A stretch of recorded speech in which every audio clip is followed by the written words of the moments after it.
ரொம்ப சிம்பிளாக ஈஸியான மசாலாவை வச்சு மீன் பெரட்டுறது எப்படின்னு சொல்கிறேன். இது எல்லார் வீட்லையுமே ஆல்ரெடி உள்ள மசாலாங்க தான். இதை பாருங்கள், வெறும் மிளகாத்தூள், காரத்துக்கு தகுந்த மாதிரி மிளகாத்தூள் சேர்த்துக்கலாம். நான் வந்து இஞ்சி பூண்டெல்லாம் போட மாட்டேன் மீனுக்கு. இஞ்சி பூண்டு, கார்ன்ஃப்ளவரு அதெல்லாம் எதுவுமே போட மாட்டேன். வெறும் மஞ்சள்தூள், மிளகாத்தூள், கொஞ்சோன்னு என்ன போடுவேன்னா மீன் மசாலாத்தூள் வந்து கொஞ்சோன்னு போடுவேன். கொஞ்சோண்டு மீன் மசாலாத்தூள், அப்புறம் தேவைக்கு ஏற்ற மாதிரி உப்பு சேர்த்துக்கலாம். தேவைக்கு ஏற்ற மாதிரி உப்பும் சேர்த்துக்கிடுவோம். லெமன் கூட விட மாட்டேங்க, வெறும் இந்த மசாலா தான். இன்றைக்கி என்னென்ன மீன் எடுத்துருக்கேன்னு சொன்னால், நகர மீனும் பாறை மீனும். நான் ஃபஸ்ட்டு மீனை காமிக்க மறந்துட்டேன். நகரை, அந்த செந்நகரையா உருளையாக இருக்குமே அந்த நகரை. இது வந்து கொஞ்சம் தண்ணி விட்டு நல்லா பெரட்டிக்கலாம். தண்ணி விட்டு பெரட்டி ஒரு 10 நிமிஷம் நல்லா மூடி வச்சு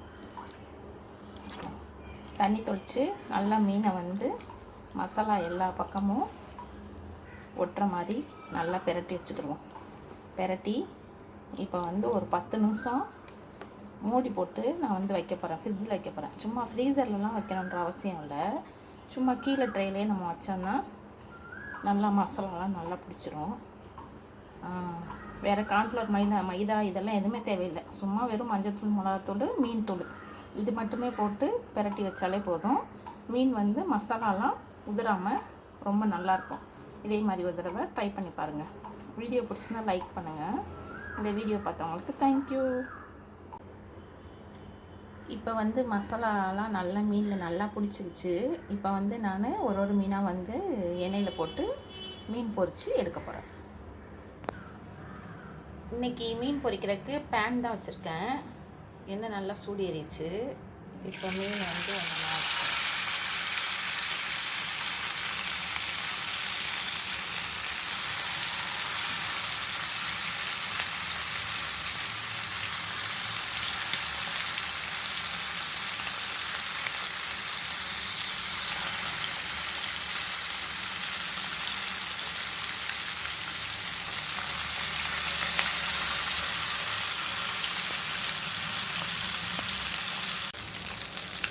ஒரு பக்கம் மீன் நல்லா வெந்துடுச்சு. இப்போ இன்னொரு பக்கம் அப்படியே நைஸாக பெரட்டி விட்டேன்.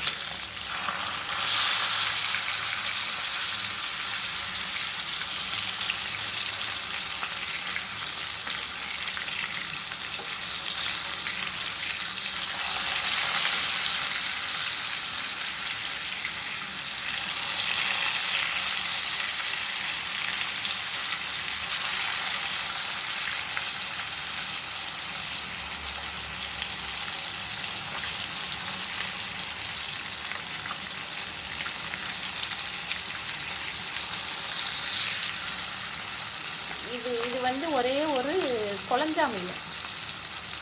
குழஞ்சா, தும்புளி 2 பேருமே சொல்லுவாங்கள்ல, இதுக்கு அந்த மீன். இதில் வால் பக்கம் வந்து குழம்புல போட்டேன். இது தலையோடு இருக்கிறதுனால முள் ஜாஸ்தியாக இருக்குமேனு வறுக்கிறதுல போட்டேன்.